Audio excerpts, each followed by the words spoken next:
Nhiệt liệt chào mừng quý phụ huynh cùng các em học sinh đã đến tham gia vòng chung kết của cuộc thi học sinh tinh hoa mang tên Tinh Hoa Hội Tụ, được tổ chức bởi trường quốc tế SNA Marinapolis, Biên Hòa Campus. Welcome, parents and students, to the Nights of Excellence contest organized by SNA Marinapolis International School, Biên Hòa Campus.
we're coming for that.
Lời nói đầu tiên xin cho phép Tùng Nhiên và Luke Gorman. xin được gửi đến quý vị đại biểu, quý phụ huynh, quý thầy cô và các em học sinh một lời chúc sức khỏe và một lời chào trân trọng nhất. Thưa quý phụ huynh và các em học sinh thân mến, với mong muốn đem đến cho các em một sân chơi mới lạ và những trải nghiệm khác biệt trong mùa hè năm nay, lần đầu tiên trường quốc tế SNA Marinapolis Biên Hòa Campus đã cho ra mắt một cuộc thi tài năng không giới hạn với tên gọi Học sinh Tinh Hoa. Dear parents and students, with the aim to offer children a brand new playground and a completely different experience of summer vibe, for the very first time, SNA Marinapolis International School, Binwa Campus, has launched a contest with no boundaries called Nights of Excellence. Và ngay lúc này đây, trên sân khấu chúng ta sẽ tiến đến với một khoảnh khắc rất được mong đợi kể từ khi cuộc thi được chính thức khởi động. Và không lâu nữa thôi, ngôi vị quán quân của cuộc thi Học sinh Tinh Hoa năm nay sẽ tìm được vị chủ nhân xứng đáng. And the most awaiting moment has come. One of 9 contestants will be crowned the champion of the Nights of Excellence contest. Và trên sân khấu chúng ta lúc này đây chính là 9 gương mặt thí sinh sẽ tham gia vào vòng chung kết cuộc thi Học sinh Tinh Hoa 2022 ngày hôm nay. And here we have on stage right now 9 contestants will be challenged in today's finale of the Nights of Excellence. Đầu tiên, xin chúc mừng thí sinh Nguyễn Phan Thùy Mai. Contestant number 2. Xin mời em bước lên phía trên một bước. Thí sinh Nguyễn Tấn Đan Mạch. Xin mời các em cùng bước lên phía trên một bước. Contestant number 3. Thí sinh Trần Quốc An. Contestant number 8. Thí sinh Đỗ Phan Thảo Ngân. Contestant number 15. Thí sinh Trương Ngọc Thảo. Contestant number 19. Thí sinh Bùi Khánh Linh. Contestant number 20. Thí sinh Mai Quốc Thái. Contestant number 21. Thí thí sinh Nguyễn Hoàng Bảo Châu.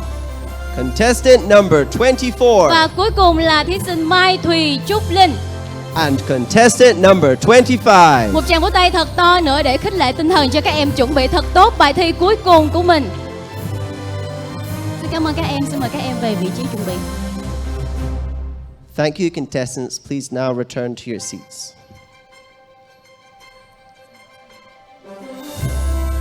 Xin mời các em lui vào trong, mình sẽ vào chỗ ngồi. Okay, contestants, you can now return to your seats. Yep.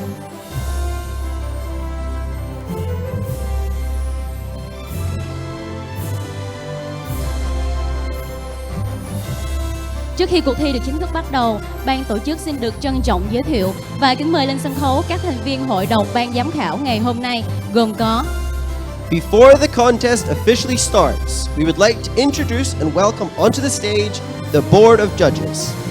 chị Nguyễn Thị Thu Thủy, Chủ tịch Hội đồng trường quốc tế SNA Marinapolis Biên Hòa Campus. Mrs. Nguyen T. Tu Tui, Chairwoman of School Council of SNA Marinapolis Biên Hòa Campus. Tiến sĩ Robert Ray Fielder, Hiệu trưởng trường quốc tế SNA Marinapolis Biên Hòa Campus. Dr. Robert Ray Fielder, Head of School of SNA Marinapolis Biên Hòa Campus. Cô Lila Rodriguez, Phó Hiệu trưởng phụ trách khối tiểu học trường quốc tế SNA Marinapolis Biên Hòa Campus.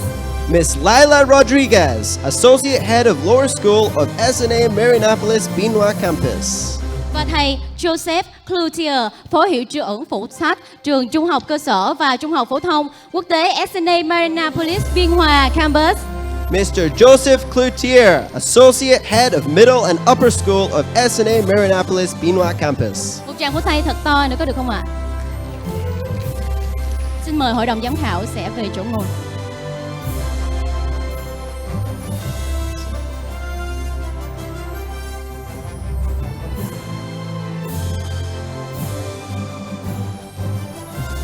Đặc biệt, đến tham dự cuộc thi ngày hôm nay còn có sự hiện diện của đông đảo quý nhân viên, giáo viên, quý phụ huynh cùng các em học sinh trong và ngoài trường SNA Marinapolis Biên Hòa Campus. And most importantly, all of the school staff, parents, students, and contestants that are present here today. Big round of applause. Ở vòng 1 của cuộc thi, các thí sinh đã gửi đến ban tổ chức những bài viết ngắn khoảng 100 từ để giới thiệu về bản thân. Để rồi tại vòng 2, ngày hội tinh hoa, các em đã có cơ hội thể hiện tài năng của mình trước ban giám khảo, cũng như các vị quan giám khảo sẽ theo dõi cuộc thi. In the first round of the contest, the contestants submitted short articles of about 100 words to introduce themselves.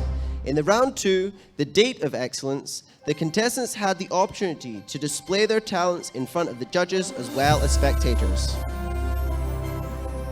Và ngày hôm nay, với chủ đề thi Tư duy phản biện, vòng chung kết của cuộc thi Học sinh Tinh Hoa năm 2022, Tinh Hoa hội tụ muốn mang đến cho tất cả các thí sinh cơ hội để tỏa sáng và chứng tỏ bản lĩnh của một nhà lãnh đạo tương lai thực thụ.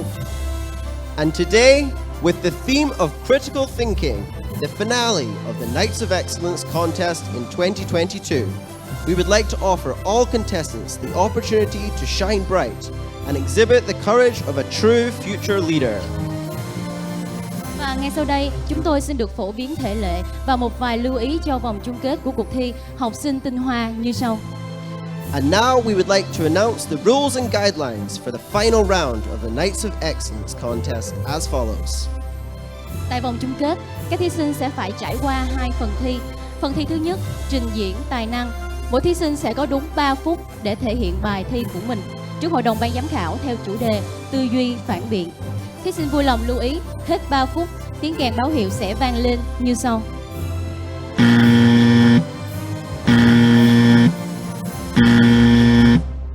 Các thí sinh bắt buộc phải ngừng trình diễn và ban giám khảo cũng sẽ trừ điểm phần thi bị quá giờ. In this finale, the contestants will have to go through 2 rounds. Round 1, performances. Each contestant will have exactly 3 minutes to conduct a performance related to the topic, critical thinking. Please note that after 3 minutes, there will be a sound like this.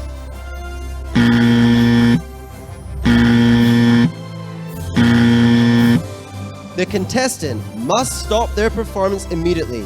The judges will penalize points for going past the allotted time.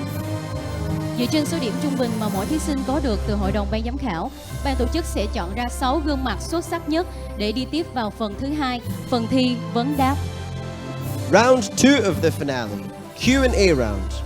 We will choose the top 6 contestants based on the average score each contestant received from the board of judges.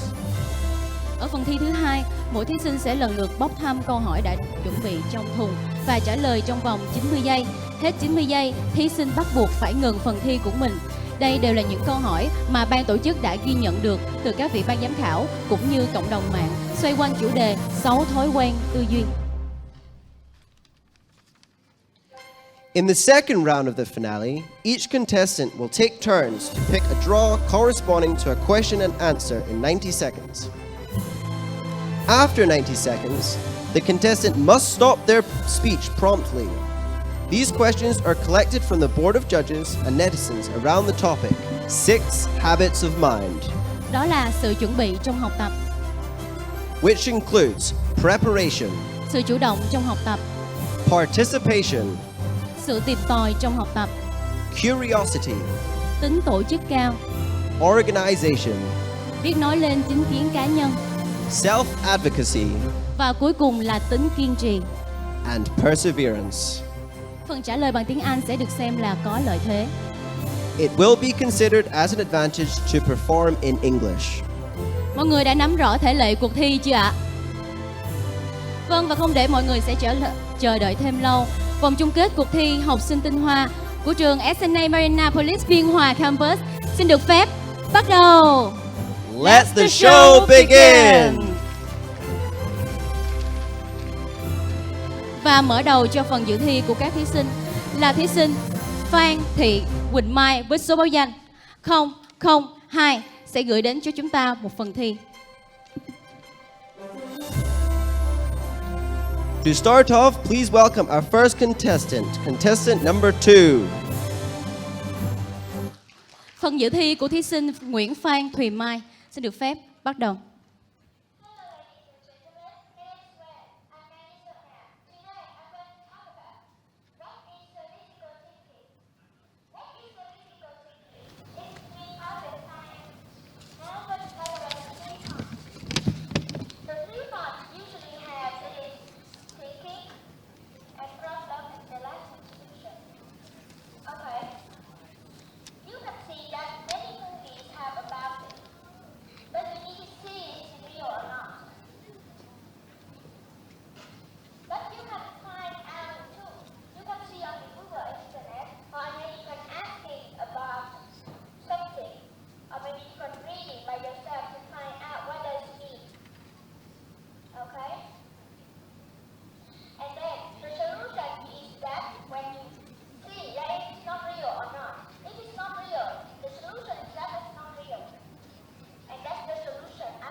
Xin cảm ơn phần dự thi tuyệt vời vừa rồi của thí sinh Thùy Mai. Thank you for your impressive performance. Xin mời một đại diện của Hội đồng ban giám khảo cho đôi lời nhận xét về phần dự thi vừa rồi của thí sinh Thùy Mai. We'd now like to know what one of the representatives of the Board of Judges thinks about this performance.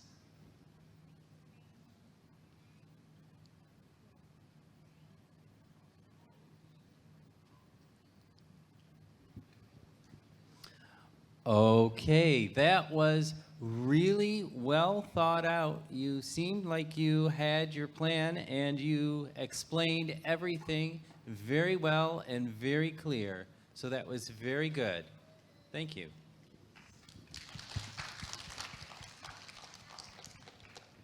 Dạ vâng, thầy hiệu phó Joseph Cloutier có một lời nhận xét đến phần biểu diễn của thí sinh Nguyễn Phan Thùy Mai là bài biểu diễn của em được lên kế hoạch rất là kỹ lưỡng và có vẻ như là em đã bỏ rất là nhiều tâm sức để mà chuẩn bị cho phần trình diễn này và phần giải thích cũng như là phần thuyết trình của em rất là tốt. Thầy xin cảm ơn em. Xin cảm ơn lời nhận xét vừa rồi của thầy hiệu phó Joseph. Thank you to the judges for their comments. Và bây giờ sẽ là phần cho điểm của Hội đồng ban giám khảo.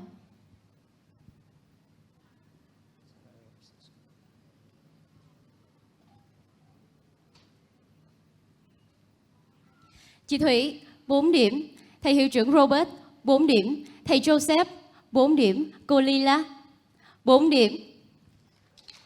Miss Lila, 4. Miss Thuy, 4. Dr. Robert, 4. And Mr. Joseph, 4. Xin chúc mừng em. Xin mời em về vị trí. Tiếp đến sẽ là phần dự thi của thí sinh Nguyễn Tấn, Đan Mạch, số báo danh 003. Up next, we have contestant number 3.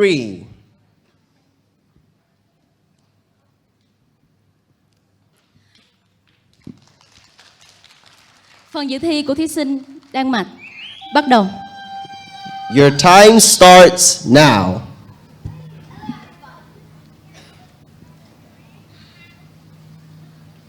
Hello everybody, I'm Simon and I'm 10 years old. Today I'm going to talk about critical thinking. Okay, let's get started. Critical thinking is a term word that has been used a lot. Not have heard it used in school or work. So now I'm going to tell you a situation that involves critical thinking. Critical thinking, it means that asking the right questions is the right solutions and using those questions to find the solutions. So here is a situation that I found. Imagine you and your parents are in a supermarket, but you're lost. So what did you do? So first, at that point of time, your brain will start to think and ask questions like, okay, where did my parents go? When was the last time I see them? Where would my parents go? Then it could lead to further questions like, okay, I found the solution. Which solution should I choose? And which solution should I choose if the other solution wouldn't work? So you can see that I have had a lot of questions. So now let's go to the solution part. These are some solutions that you might find helpful in that situation. The first solution is that you can tell the officer at the supermarket, who usually will be in front of a store at the supermarket, you can tell him you are lost, and you can tell him your parents' phone number, and you will call your parents, and eventually you will find your parents, and your parents will tell you where they are. Or the next solution is that you can actually go to the lady at the counter who speaks out at the announcements as the speaker, and she will say that, attention, attention, there's a little boy named Denmark here. He has lost his voice. If you are his friends, please come to the counter quickly, and you will eventually find your parents. So, critical thinking is a broad skill that you must learn. You will learn it throughout your life, and it will make your life easier, and it will also help to understand the world around you better. Thank you for listening. Cảm ơn phần dự thi tuyệt vời của thí sinh Đan Mạch. Another great performance. Thank you very much. Xin mời một đại diện của Hội đồng ban giám khảo sẽ cho đôi lời nhận xét về phần dự thi tuyệt vời vừa rồi của thí sinh Đan Mạch. We would now like to invite the judges for their comments. Hello, Mark. Thank you for a wonderful performance. Your critical thinking skills are outstanding. And now if I'm ever lost in a supermarket, I know just what to do. Thank you, young man. Appreciate it. Cảm ơn lời nhận xét vừa rồi của thầy hiệu trưởng Robert. Và bây giờ sẽ đến phần cho điểm dành cho thí sinh Đan Mạch. Cô Lila 5 điểm, chị Thủy 5 điểm, thầy Robert 5 điểm và thầy Joseph 5 điểm. Điểm tuyệt đối, xin chúc mừng em. Xin mời em. Và thí sinh tiếp theo là thí sinh rất được yêu thích, Trần Quốc An, số báo danh 008. Contestant number 8. Hello everyone, Tommy is back. Today I'm very happy to be meeting you all in the finals. Today my contest will introduce a small story about the life of billionaire Elon Musk. He's the world's famous person that I admire very much. But before we get into that, let's talk a little bit about him. So here's a picture of Mr. Musk, as you can see. So his real name is Mr. Elon Reeve Musk. So when he was born in June 28th of 1971. His place where he was born was in Pretoria, Transvaal, South Africa. Okay, now let's get into the real story of him. So, when he was a child, he lived in South Africa with his father, then moved to Canada to live with his mother at the age of 17. He told himself that he wanted and needed to go to US. And he did. He lived and studied in the US very hard, like extremely hard. Sometimes he only earned $1 a day. But because he worked so hard, he achieved the position of the top 10 billionaires in the world. And he got to be the first of them too, so congratulations. I gotta clap with my hands. Okay, so his inventions are all eco-friendly. Tesla cars and SpaceX rockets. He also sponsors reforestation around the whole world. Don't know if they sponsored Vietnam though. His main goal is to reduce the global warming and reduce the risk of human extinction, by establishing a human colony on Mars. Wow, I bet some of you are very excited to go to Mars. This must be your lucky day. Today's message I want to tell you is, since childhood, he was a very shy kid, often bullied by his students. He never got the confidence to speak in front of a crowd, so he had to rely on an assistant. But because he practiced so much, he can now speak in front of a real audience very well. Like me, I'm speaking up in front of you guys. You guys and the judges were the audience, and I'm the one who's speaking to you guys. Anyways, thank you everybody for listening, and now it's time for the judges to rate me. Alright? Come on, go ahead. Cảm ơn phần dự thi tuyệt vời của thí sinh Trần Quốc An. Và như thí sinh Trần Quốc An cũng có giới thiệu, sau đây sẽ là phần nhận xét của ban giám khảo. Yeah, thank you for a very enthusiastic performance. That was great. So my comments are in Vietnamese and English. So I will speak Vietnamese first. Cô Thủy rất là ấn tượng với cái phần của con. Quốc An mới học lớp 3 mà tiếng Anh thì rất là tốt, và tất cả những cái thông tin con có ở trên này thì cô Thủy cũng phần lớn thì cũng có biết nhiều, nhưng mà về cái con người tài năng Elon Musk này thì cô Thủy cũng rất là hâm mộ. Vì vậy là trong cái phần dự thi của con á, thì cô thấy là con chuẩn bị rất là kỹ, và đồng thời là con cho cô Thủy cũng như là tất cả mọi người ở đây rất là nhiều cái thông tin. Thì thật sự đây là một cái tiết mục cô Thủy rất là ấn tượng, mà nếu mà có cái điểm 5 cộng á, thì cô Thủy sẽ cho 5 cộng hoặc là 6, nhưng mà ở đây nó không có 5 cộng, nhưng mà trong cái phần nhận xét của cô thì con nghĩ là con là tới thời điểm bây giờ thì có một màn trình diễn thật sự rất là ấn tượng. So you have a very great performance. So your English is really good. You are so confident. So I'm so proud to have you here in this nice excellent competitions. So if we have a 5+, I would give you 5+. But we don't have that score. So thank you for attending this competition. So I do hope that you get something for today. Thanks. Cảm ơn lời nhận xét. Thank you, everybody, for doing this. Now, the teacher, you, Miss Toy. Now, you don't have to give me a 5+ or 6 or 10 or 100 or something. I appreciated what you got and what you got. Like, even though you only got a 5, that's fine, you know? Sometimes you just don't have things, and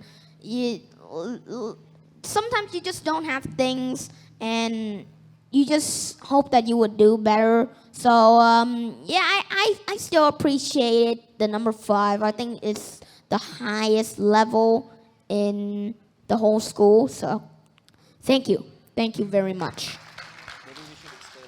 Cảm ơn lời nhận xét của cô Thủy. Và cô Thủy cũng có nói là nếu mà có điểm 5 cộng là sẽ gửi cho bạn Quốc An luôn. Và bạn Quốc An nói là điểm 5 đã là rất tốt rồi, và những lời nhận xét của cô Thủy là đã còn cao hơn điểm 5 nữa. Cảm ơn bạn Quốc An rất nhiều. Và sau đây chúng ta cùng hồi hộp chờ đợi số điểm dành cho bạn Quốc An. Cô Thủy 5 điểm, chắc chắn rồi ạ. Thầy Robert 4 điểm, cô Lila 4 điểm và thầy Joseph 4 điểm. Miss Lila 4, Miss Twee 5, Dr. Robert 4, and Mr. Joseph 4. Thank you very much, judges. Cảm ơn bạn Quốc An, mời em về chỗ. Thank you, everybody, and I'll see you when the judges ask me questions. Okay? Bye! Bye! Và tiếp theo là thí sinh Đỗ Phan Thảo Ngân, số báo danh 015. Okay, next we have contestant number 15.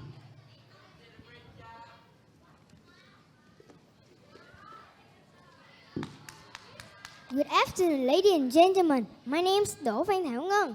I'm 10. I'm studying at Tân Phong B Primary School.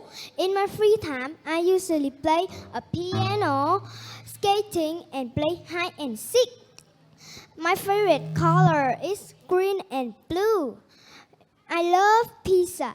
You know, I really want to study in this school. I hope this is my chance for me to study here. Thank you. Today, I will play a piano song, Let It Be.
Cảm ơn phần trình diễn vừa rồi của thí sinh Thảo Ngân.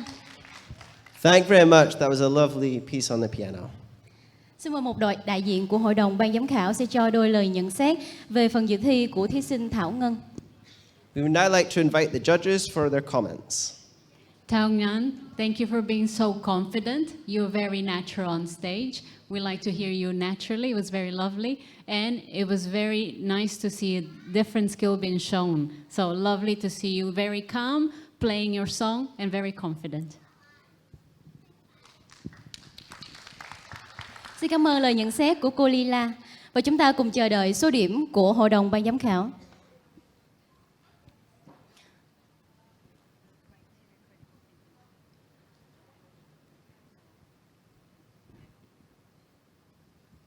Cô Thủy 3 điểm, thầy Robert 4 điểm, thầy Joseph 4 điểm và cô Lila 3 điểm.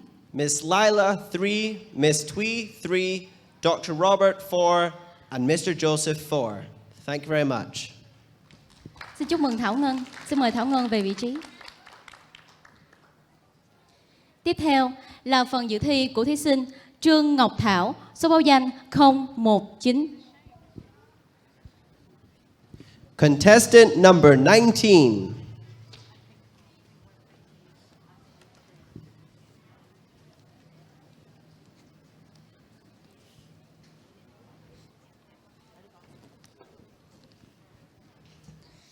Hello everyone, my name is Thao. Thanks for having me in this final round. Well, I feel I am much more confident even with the difficult topic of this round. And today, I will tell you the meaningful story about critical thinking. Once upon a time, there was an old man who lived alone in a distant village. He owned a field and a pond next to his big house. One day, he thought that after his death, some bad people in the village might take over his field. So it is better to choose a wise and hardworking person to take care and own his properties after him. He invited the villagers as his slave for the dinner. When the villagers gathered at his house, he announced that he would give all his property to the man who would take all the stars out of his pond. After hearing the announcement, many people went to the pond and had a look, but without thinking, they said that these stars are just the reflection of the stars shining in the sky. How could they be taken out? And they all gave up. No one understood the trick. The boy, who was the son of a poor farmer, came forward and said that he could do it. Everyone just laughed at him, but the old man encouraged him. The boy asked the old man for a bucket and went down into the pond. Everyone was thinking the boy was stupid, so no one helped him. Finally, the boy took out all the water from the pond and said, "Sir, I have taken out all the stars from your pond." Everyone saw that the star also disappeared when the pond was dried up. The old man was very impressed with the intelligence and hard work of the boy. He gave him his fields as a reward. You know what? Before coming to the ending of the story, I didn't think about it is possible to remove the star out of the pond. But I thought the old man was crazy, just like the people in the story. I didn't give it time to think about the solution, but I just quickly jumped in conclusion. So I have learned a lot about critical thinking through this story. And we should think out of the box. There will be way to go down. Thanks for listening. Xin cảm ơn bài dự thi vừa rồi của thí sinh Ngọc Thảo. Thank you. That was a lovely story and a great way to tell about critical thinking. Xin mời một đại diện của Hội đồng ban giám khảo sẽ cho đôi lời nhận xét về phần dự thi của thí sinh Ngọc Thảo. We would now like to invite the judges for their comments. Okay, you did a really good job of engaging us in the audience, which means you kept our attention, and that was very good with your story about the farmer and the critical thinking. Good job.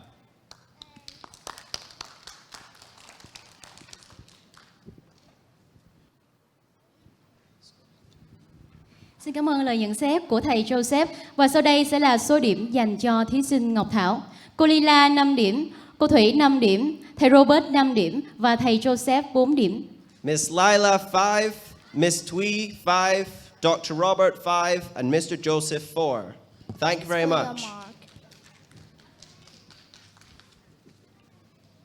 Và sau đây chúng ta sẽ đến với phần dự thi của thí sinh Bùi Khánh Linh.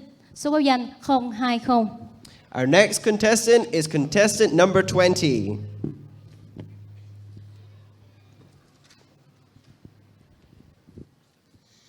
Good afternoon, everyone.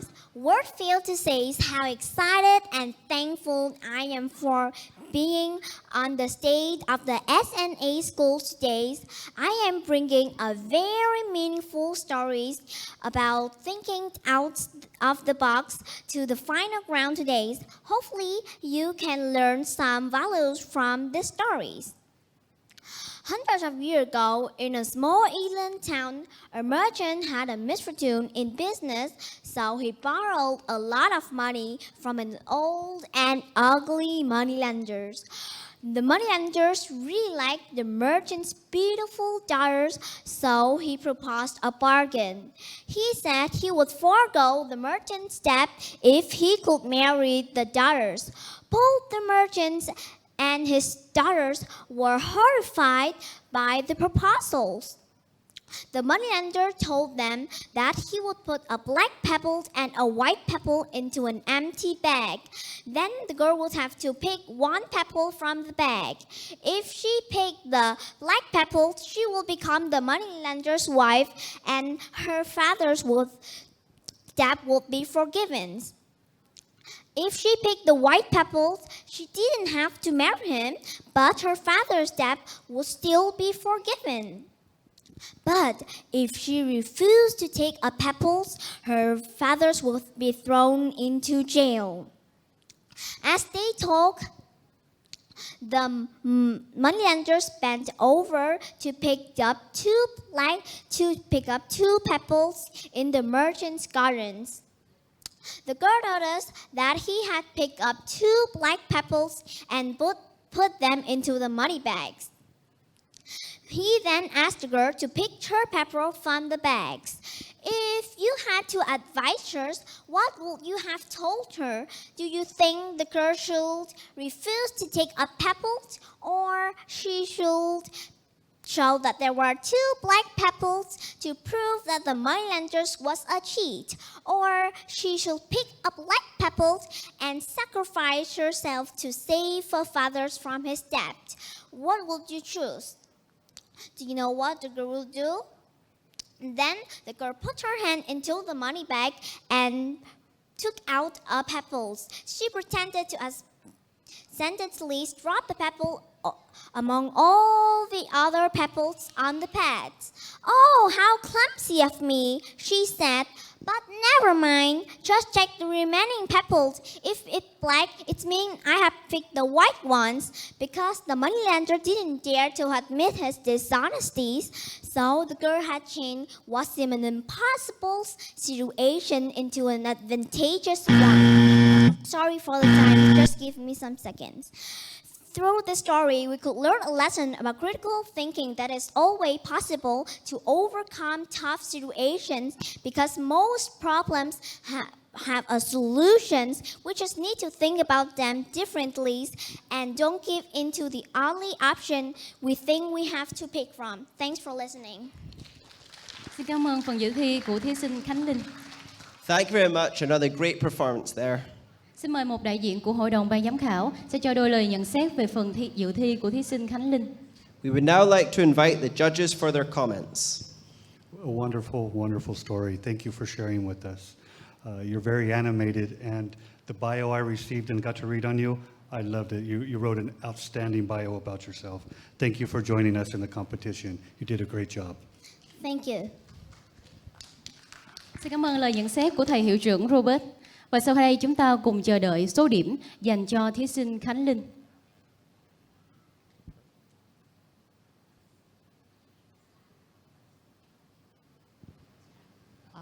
I think I have one question for her in Vietnamese.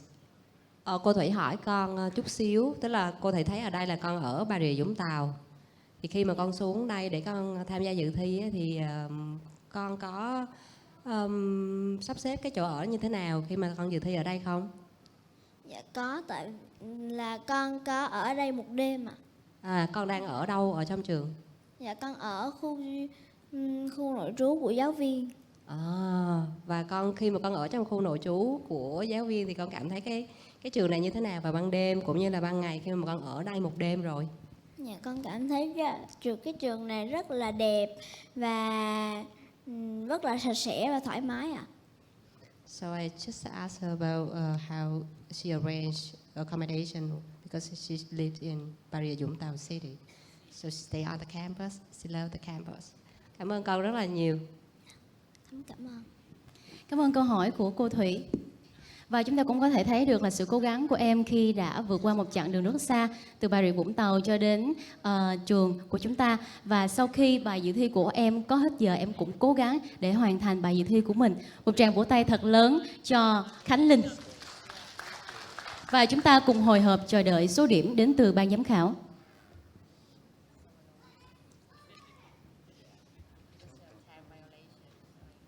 Cô Lila 4 điểm, cô Thủy 3 điểm, thầy Robert 4 điểm, thầy Joseph 4 điểm. Miss Lila 4, Miss Thuy 3, Dr. Robert 4, and Mr. Joseph 4. Thank you very much, judges. Xin chúc mừng Khánh Linh. Thank you. Tiếp theo là phần dự thi của thí sinh Mai Quốc Thái, số báo danh 021. Contestant number 21.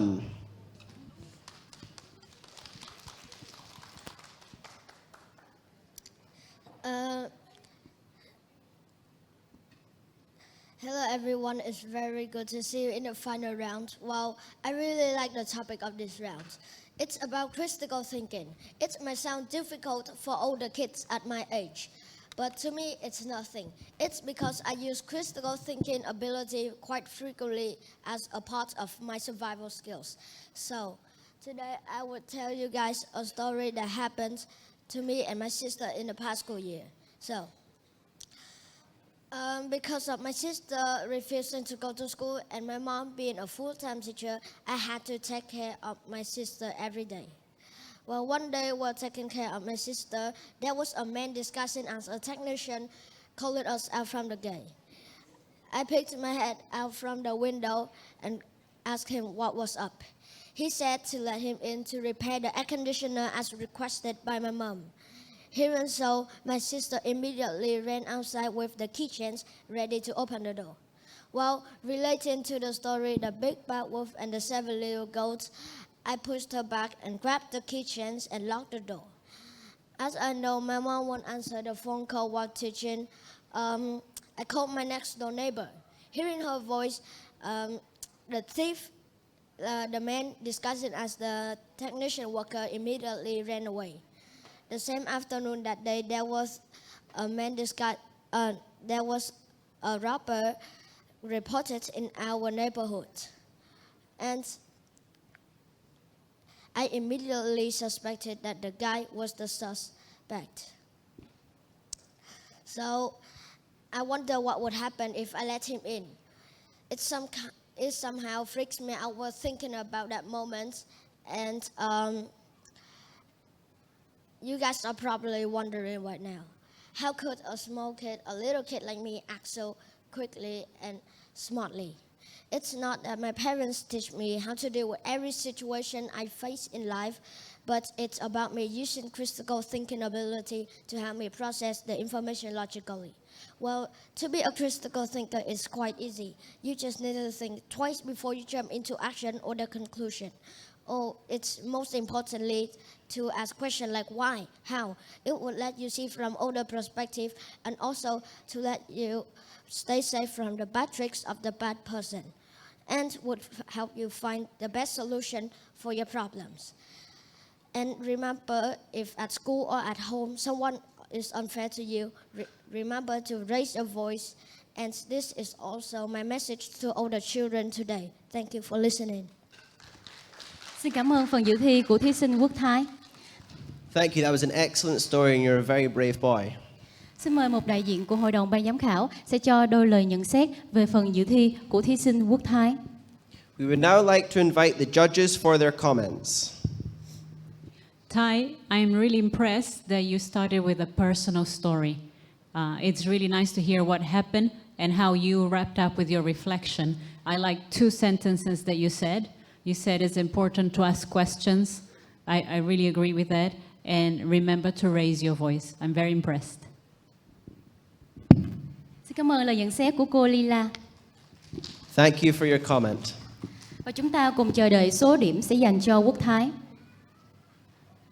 Cô Thủy 4 điểm, thầy Robert 4 điểm, thầy Joseph 5 điểm và cô Lila 5 điểm. Xin chúc mừng Quốc Thái. Miss Lila 5, Miss Twee 4, Dr. Robert 4, and Mr. Joseph 5. Well done. Thank you very much. Xin chúc mừng em, mời em về vị trí. Bye. Và tiếp theo là phần dự thi của thí sinh Nguyễn Hoàng Bảo Châu, số báo danh 024. We would now like to welcome to the stage contestant number 24.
Xin chúc mừng Bảo Châu đã hoàn thành thật tốt phần dự thi của mình. Thank you very much. That was a very impressive dance there. Xin mời một đại diện của Hội đồng ban giám khảo sẽ cho đôi lời nhận xét về phần dự thi vừa rồi của Bảo Châu. We would now like to invite the judges for their comments. Okay, that was a very lovely performance. You did a great job. I can tell you none of us on the judges panel here could probably bend as well as you can. So, wonderful job. Thank you. Xin cảm ơn lời nhận xét của thầy Joseph.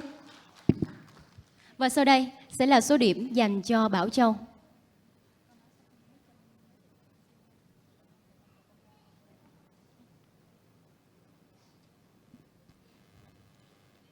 thầy Joseph 3 điểm, thầy Robert 3 điểm, cô Thủy 4 điểm và cô Lila 3 điểm. Miss Lila 3, Miss Twee 4, Dr. Robert 3, and Mr. Joseph 3. Thank you very much. Xin chúc mừng Bảo Châu. Mời em về vị trí.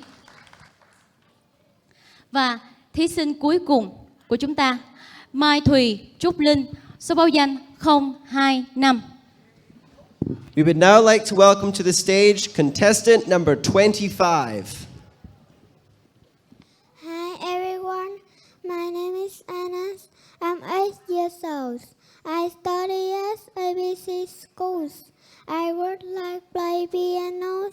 The song is Silent Night. It's my favorite song. I hope you will enjoy my performance. Let's start.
Xin chúc mừng thí sinh Trúc Linh đã hoàn thành bài dự thi của mình.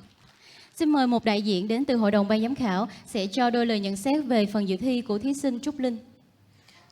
Thank you very much. That was a lovely piece of piano music and a nice video in the background there too. Hello, thank you so very much. You're a wonderful musician, very entertained, and you're very confident for being 7 years old.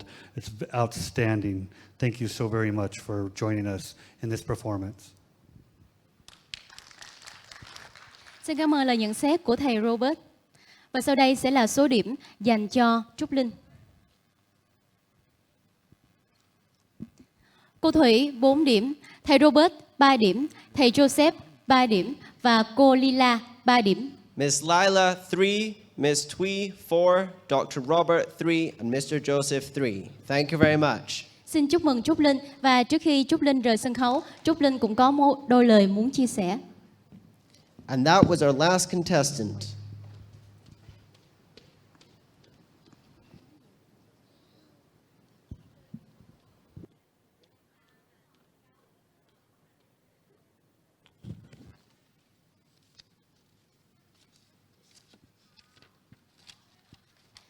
Và đây cũng là thí sinh cuối cùng trong top 9 thực hiện phần thi của mình tại chặng đầu tiên của cuộc thi chung kết Học sinh Tinh Hoa 2022 ngày hôm nay.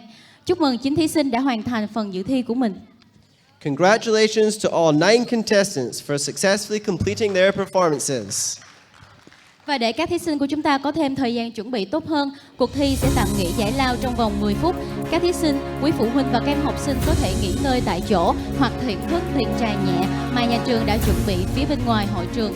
Sau thời gian giải lao, chúng ta sẽ công bố top 6 gương mặt xuất sắc nhất đi vào vòng thứ 2 vòng chung kết ngày hôm nay. And to give our contestants more time to prepare, we will take 10 minutes of break. Contestants, parents and students can rest in place or enjoy some refreshments prepared for you outside the hall. We will announce the top 6 contestants who will advance to the second round of today's finale after the break. Thank you.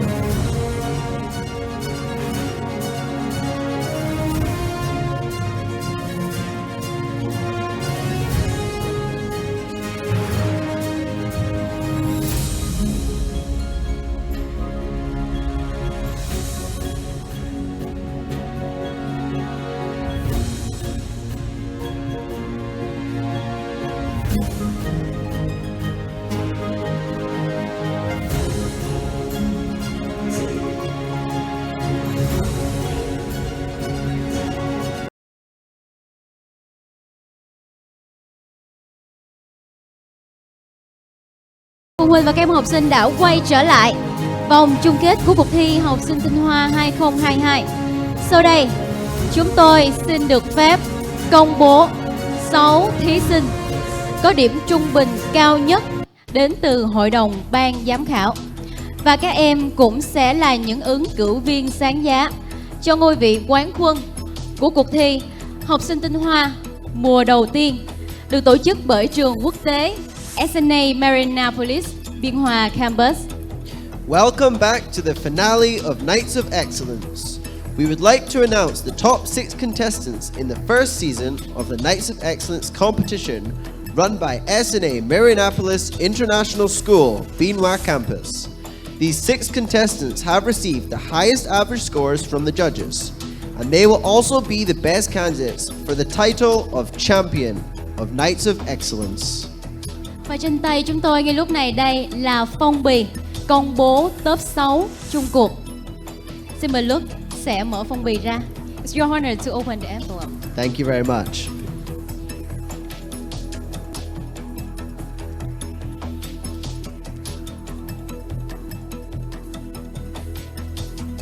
Và chúng ta cùng hồi hộp chờ đợi 6 cái tên sẽ bước vào phần tiếp theo.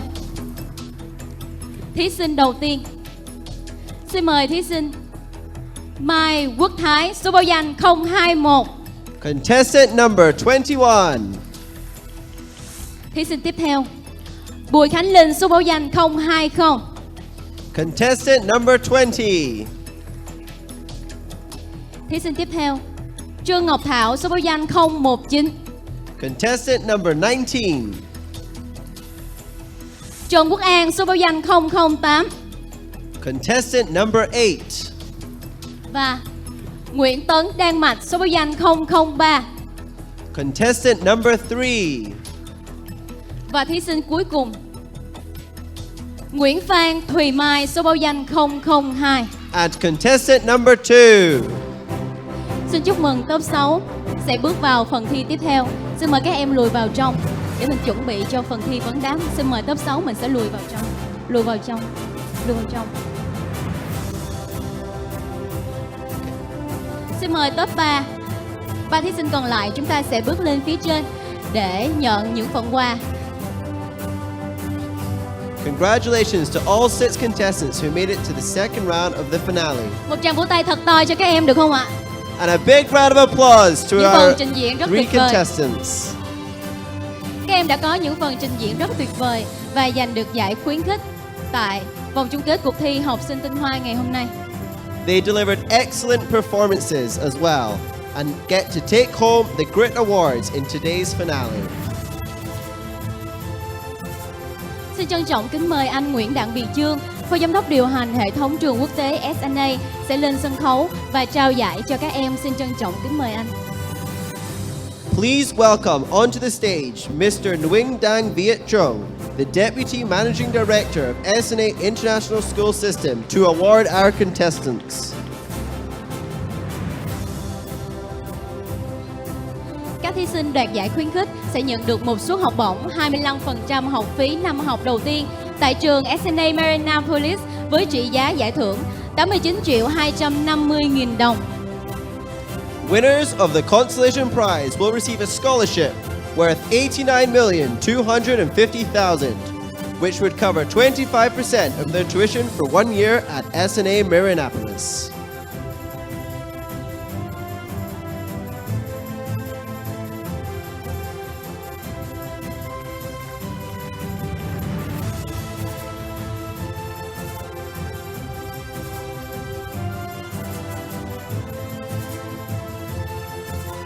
cho mọi người cho một tràng vỗ tay thật to nữa được không ạ? Ba thí sinh tuyệt vời của chúng ta ngày hôm nay. One more time, big round of applause for our 3 contestants. Okay. Xin cảm ơn anh Trương. Xin mời anh và các thí sinh về chỗ ngồi, chúng ta cùng tiếp tục chương trình. Thank you. You guys can return to your seats now.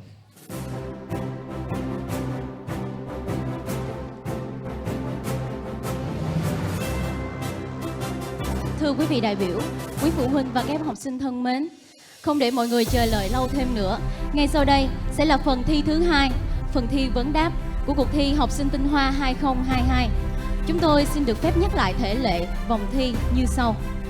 Dear delegates, parents and students, without further ado, let's start the second round of today's finale of Nights of Excellence, Q&A round.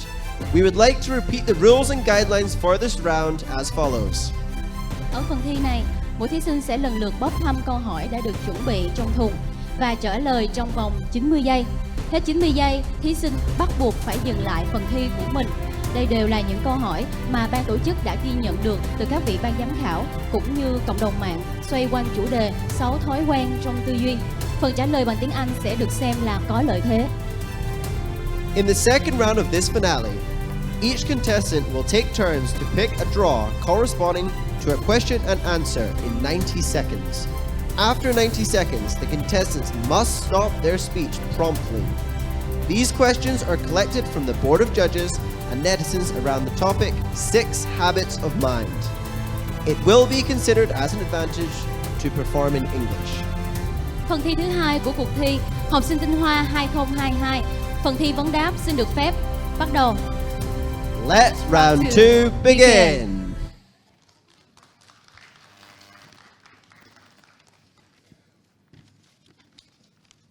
Đầu tiên, xin được mời thí sinh Mai Quốc Thái, số báo danh 021. Will contestant number 21 please come onto the stage?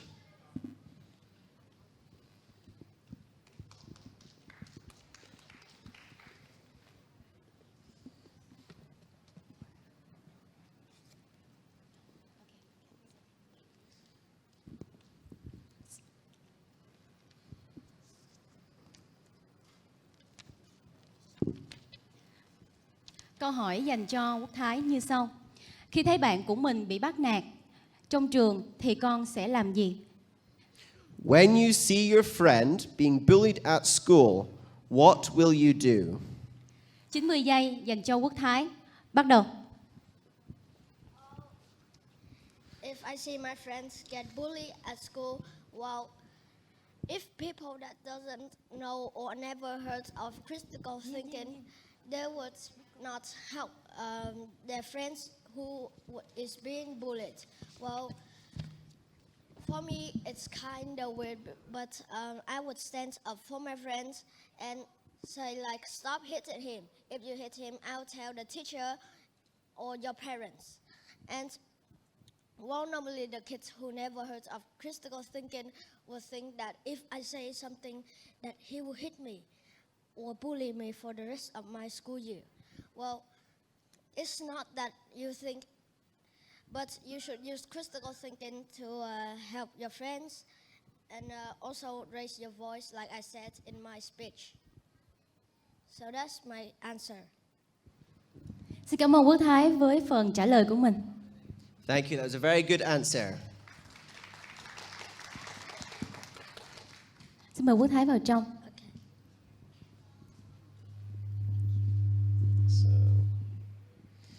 Và xin mời thí sinh tiếp theo, Bùi Khánh Linh, số báo danh 020. We would now like to invite to the stage contestant number 20.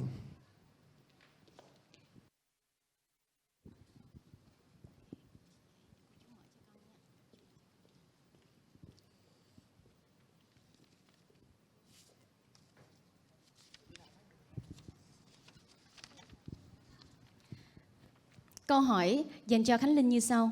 Hãy giải thích cách mà em nghiên cứu, tìm hiểu một vấn đề mới. Explain how you learned something new. Your time starts now. So the way that I explain something new is I will read carefully what it is about first, and if I cannot know the way to explain it, I will tell some people to help me, or I will get on the internet to find a way to explain it. I just find the way to explain it. I didn't find the ways. I didn't find the answers of that new things, and I will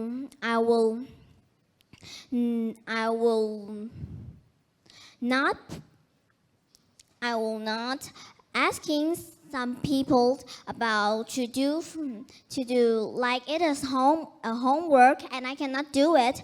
I just asking the people about the way to do it. I'm not asking them about the answers.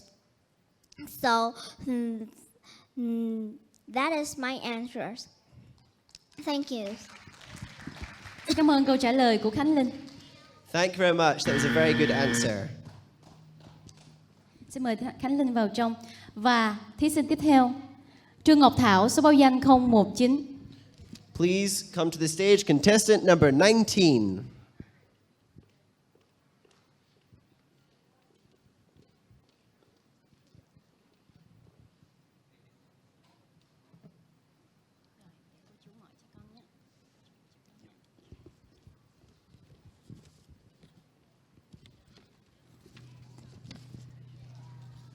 Câu hỏi dành cho con như sau. Bạn hãy kể một câu chuyện thú vị mà bạn nhớ nhất lúc này. Khán giả quan tâm gửi về ban tổ chức. Please share a tale that is on your mind right now. Your time starts now. Oh, I really have one story I remember. It's very, very clear about schooling. One day, when I was in the grades first, I didn't know about learning at all. And I just think that learning is very, very difficult for me, and I always gave up in schooling and everything too. When my teacher called me and tell me what to do at school, and I didn't wrote it on my book, so I cannot remember what she said. And then I went home. She said, do this homework, but I do another homework. So I went to school. She scolded me a lot. So I'm very scared, and my mom also said that I need to be more good at study and don't think that study is not good. So that day I learned a lot, and I hearing about my teacher said. So that is my answer. Xin cảm ơn câu trả lời của Ngọc Thảo. Thank you very much for your answer. Thí sinh tiếp theo, xin mời Trần Quốc An, số báo danh 008. Now I'd like to welcome to the stage contestant number 8. No.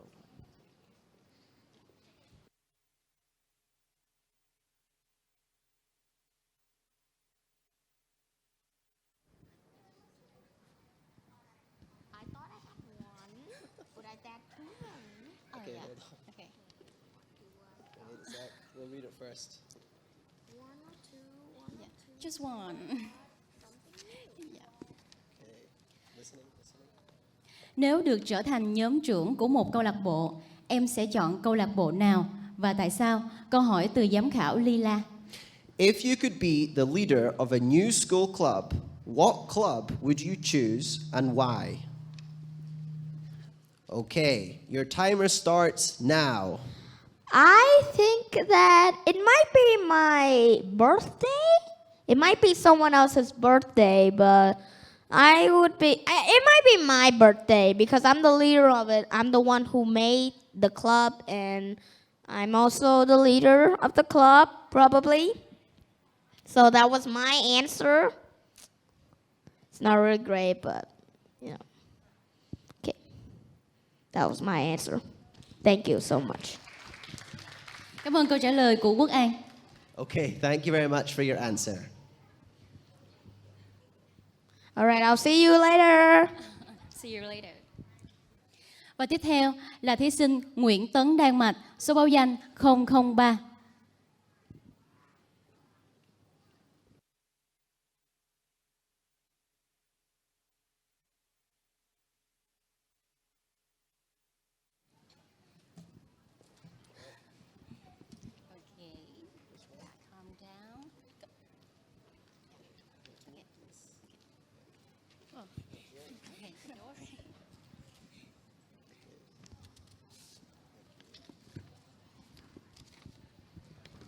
Và câu hỏi dành cho con như sau. Đối với môn học mình không thích nhất thì bạn đang học như thế nào? Một khán giả quan tâm gửi về ban tổ chức.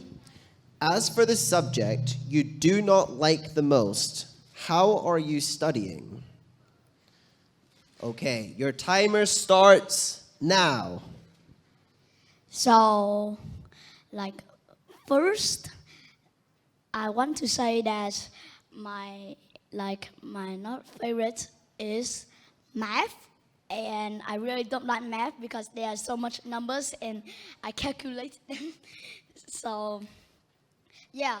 So when I was studying it, it was really hard first, but then my father came up to me and said okay, so now you need to know the rules to do calculations first. You need to know the rules so that you can do the equation, or you need to do the math problem. And when you you calculate them, you minus and you subtract or you plus, those things, you just need to learn faster. If you do it more and more frequently, it will be faster. And if these all of these parents over here, they are parents and they also can do math very good. And why? That's because they do it frequently. So yeah, and I think that thank you for It's okay. Cảm ơn câu trả lời của con. I think that it's going very well. Yes, Cảm ơn Đan thank Mạch. you very much for your answer. Xin mời con vào trong. Và thí sinh cuối cùng trong phần thi vấn đáp, Nguyễn Phan Thùy Mai, số báo danh 002. Please welcome contestant number 2.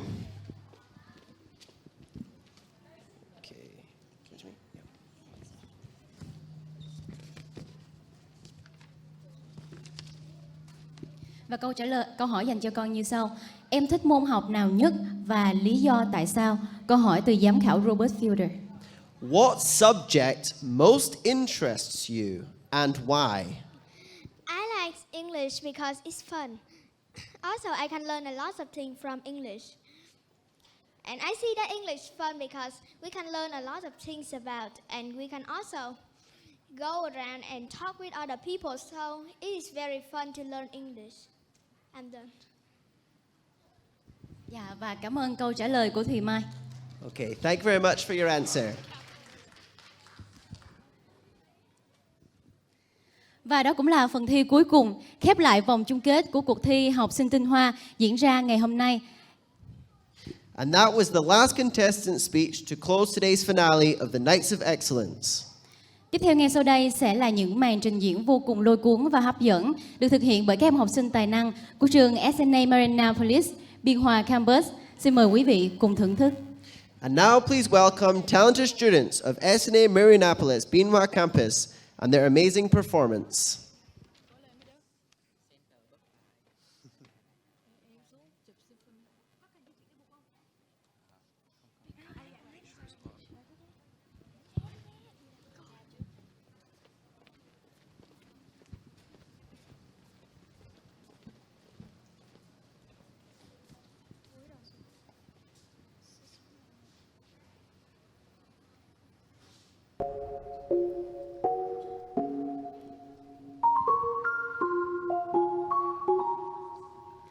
I've been hearing symphonies.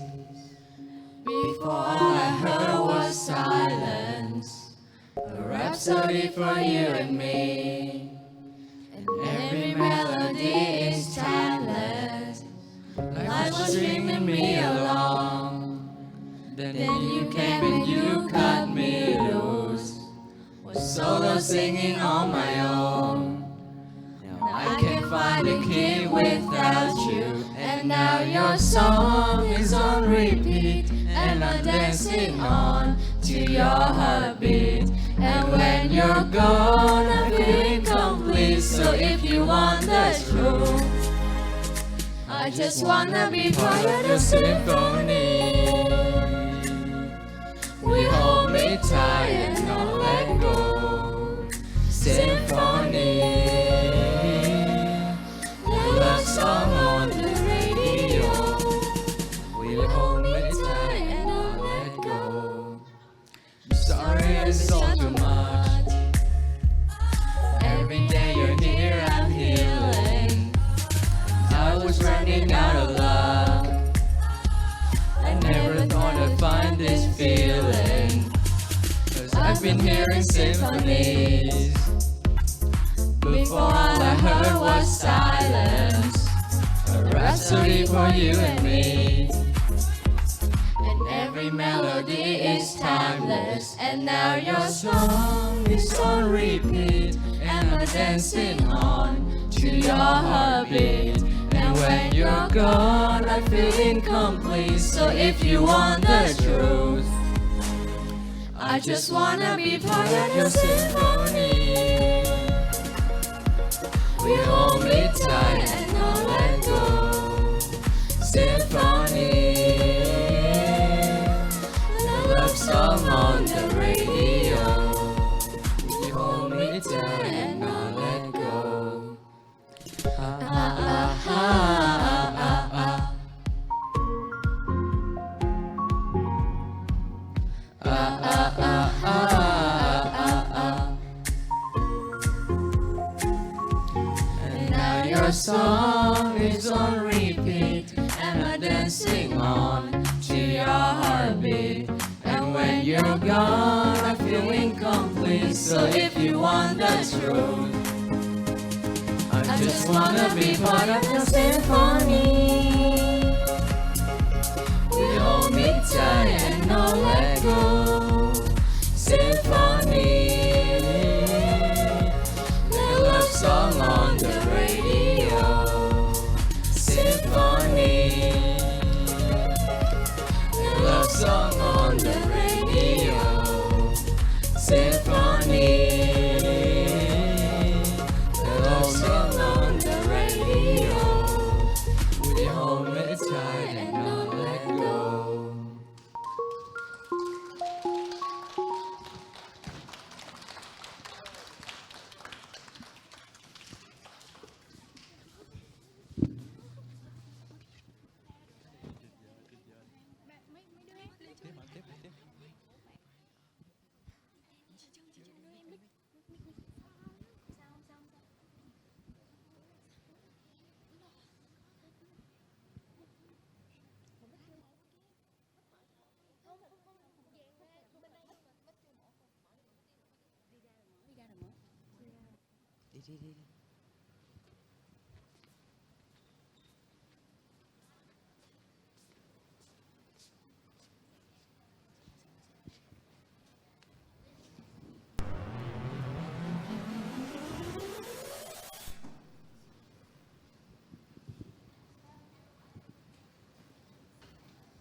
shout it out, but I can't hear a word you say.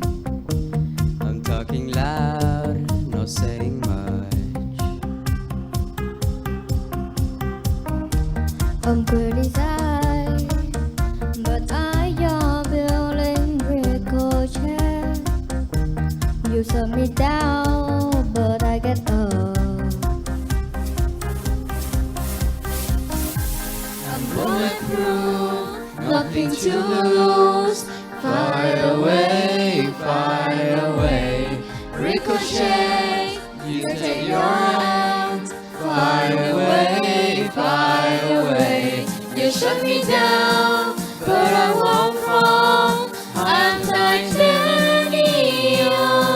You shut me down, but I won't fall.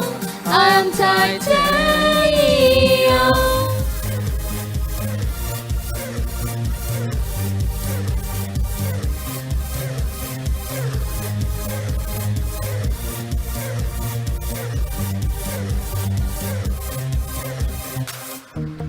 Cut me down, but it's you who have further to fall. Ghost town and haunted love. Raise your voice, stick and stone might break my bones. I'm talking loud, not saying much. I'm bulletproof, nothing to lose. Fire away, fire away. Ricochet, you take your arms. Fire away, fire away. You shut me down, but I won't fall. I'm titanium. You shut me down, but I won't fall. I'm titanium.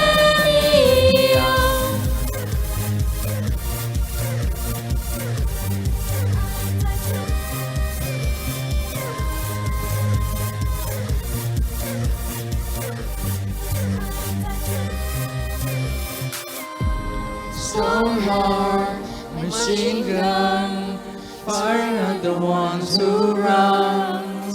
Stone heart, like bulletproof glass.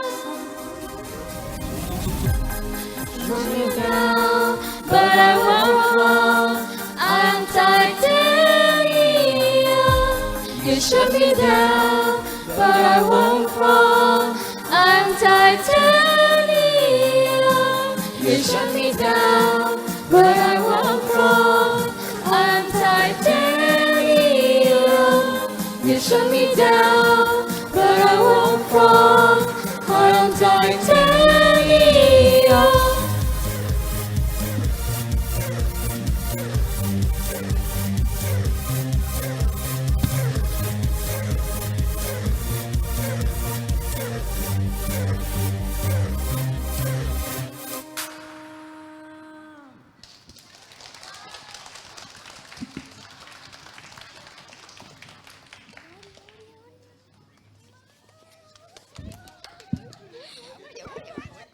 Ủa có gì đâu, tôi thấy bình thường.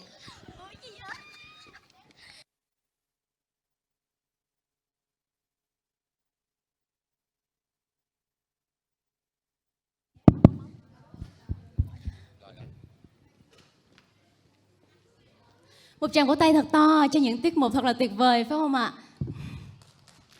Và những bài hát vừa rồi, đặc biệt là bài Titanium, các em muốn gửi đến với lại các bạn thí sinh chuẩn bị đến phần công bố giải thưởng. Dù ở giải thưởng gì thì hy vọng các em luôn luôn cố gắng tiến về phía trước để hoàn thiện bản thân mình. Thanks to our SNA Marianapolis students for delivering such an impressive performance.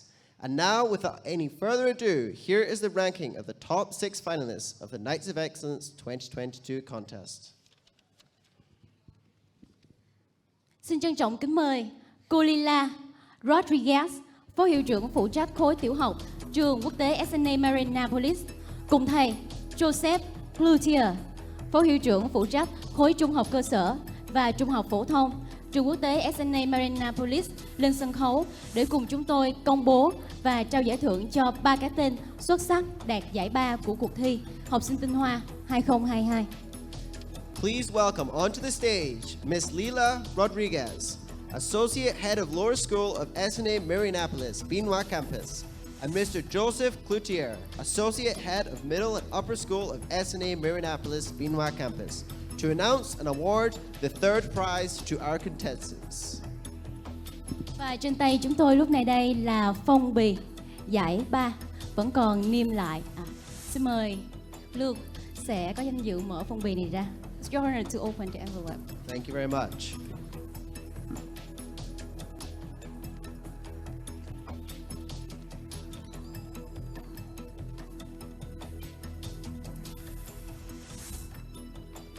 Và chúng ta cùng hồi hộp chờ đợi 3 cái tên đã đạt giải ba của cuộc thi Học sinh Tinh Hoa của trường SNA Marinapolis năm 2022. Chúng tôi xin trân trọng công bố thí sinh Bùi Khánh Linh số báo danh 020. Xin mời em bước lên phía trước. Contestant number 20. Tiếp theo là thí sinh Trần Quốc An số báo danh 008. Contestant number 8. Và cuối cùng là thí sinh Nguyễn Phan Thùy Mai số báo danh 002. And contestant number 2. Một tràng vỗ tay thật to cho 3 thí sinh đã đạt giải ba của cuộc thi. Congratulations to all the contestants. Các thí sinh đạt giải ba của cuộc thi Học sinh Tinh Hoa 2022 sẽ nhận được suất học bổng 50% học phí năm đầu tiên tại trường SNA Marinapolis với trị giá 178.500.000 đồng. Contestants who achieve the third prize will receive a 50% scholarship for a whole academic year at SNA Marinapolis, which is worth $178,500,000.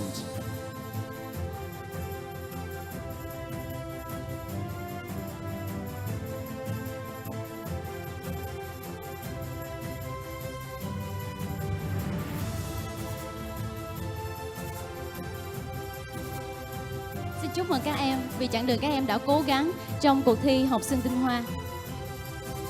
Thank you very much, Ms. Lila, Mr. Joseph, and the contestants. Congratulations once again.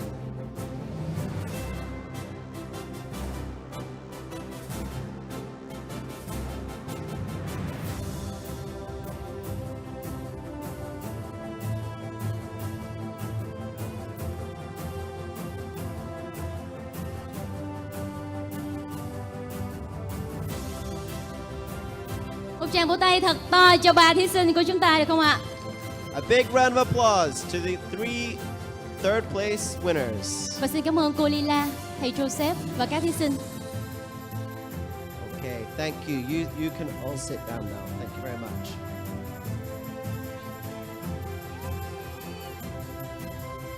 Và 3 thí sinh của chúng ta còn lại, chúng ta cùng đứng tại chỗ.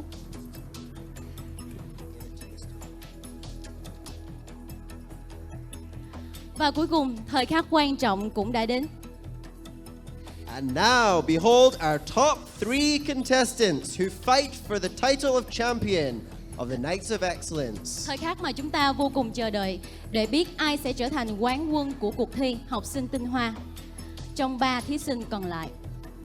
Xin kính mời chị Nguyễn Thị Thu Thủy, Chủ tịch Hội đồng trường quốc tế SNA Marinapolis, và thầy Robert Ray Fielder, Hiệu trưởng trường quốc tế SNA Marinapolis sẽ lên sân khấu để cùng chờ đợi thời khắc quyết định cũng như là trao những phần thưởng vô cùng giá trị đến các thí sinh. Please welcome onto the stage Mrs. Nguyen T. Tu Tui, Chairwoman of School Council SNA Marinapolis, Binwa Campus, and Dr. Robert Ray Fielder, Head of School of SNA Marinapolis, Binwa Campus, to witness the most significant moment and to award our contestants with the final prize. Và trên tay chúng tôi là phong bì công bố giải nhất, giải nhì. Và phong bì vẫn còn niêm yết lại ở đây. Vậy ai sẽ trở thành Áo quân 1, Áo quân 2 và ai sẽ trở thành quán quân của cuộc thi học sinh Tinh Hoa mùa đầu tiên. Chúng ta cùng chờ đợi. Xin mời Lúc sẽ mở phong bì ra. Okay, thank you. Very exciting. Let's see.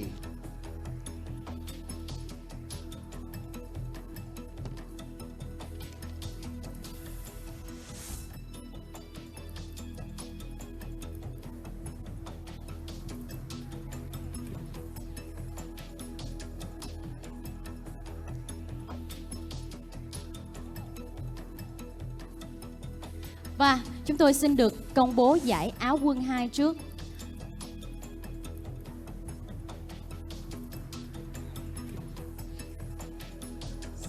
Suspense is Dạ. real. Dạ. Rất là hồi hộp phải không ạ? Và xin chúc mừng thí sinh Trương Ngọc Thảo đã trở thành áo quân 2. Contestant number 21.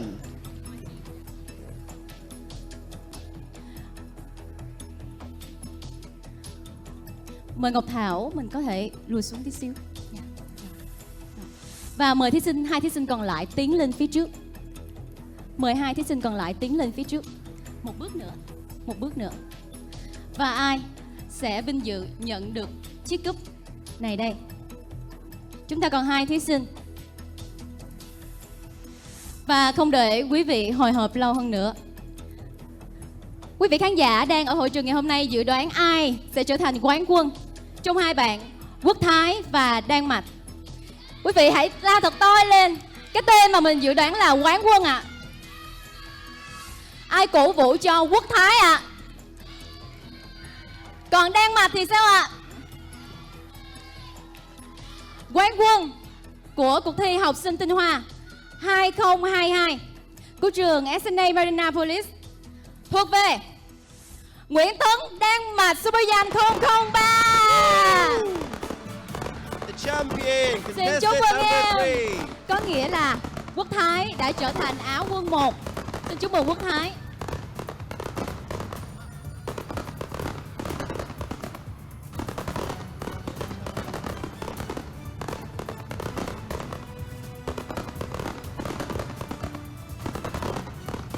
Xin kính mời chị Thủy cùng thầy Robert trao giải thưởng cho các thí sinh cho áo quân và quán quân của cuộc thi học sinh Tinh Hoa. Và các thí sinh đoạt giải nhì sẽ nhận được suất học bổng 75% học phí năm đầu tiên tại trường SNA Marina Police với trị giá giải thưởng 267.750.000 đồng. The runners-up will each earn a scholarship of 75% of their annual tuition at SNA Marinapolis, which is worth $267,750,000. Còn nhà quán quân chúng ta nhận được một suất học bổng 100% năm học đầu tiên tại trường SNA Marina Police với trị giá giải thưởng 357 triệu đồng. And our champion will be awarded a scholarship worth $357 million, covering 100% Một tràng vỗ tay thật to cho ba thí sinh của tuition chúng ta. fees.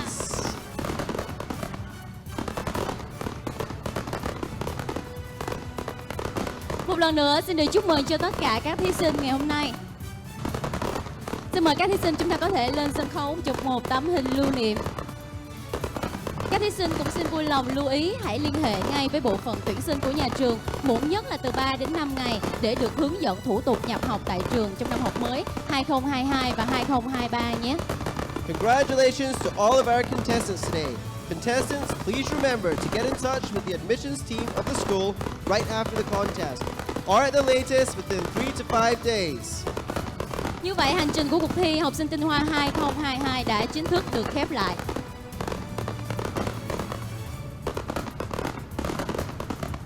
Xin chân thành cảm ơn các thí sinh đã tham gia cuộc thi năm nay. Xin chân thành cảm ơn ban tổ chức. Xin chân thành cảm ơn hội đồng ban giám khảo. Và quý vị khán giả đã đến cổ vũ tinh thần cho các bạn. Một tràng vỗ tay cho những nhà vô địch của chúng ta, quán quân và áo quân 2. Big thank you to all of the contestants, all of the judges, and of course every parent and student here today. Xin mời các bạn thí sinh có thể lên sân khấu chụp hình với lại các bạn quán quân và áo quân ạ. Xin mời các bạn cùng tiến lên sân khấu.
biệt và hẹn gặp lại.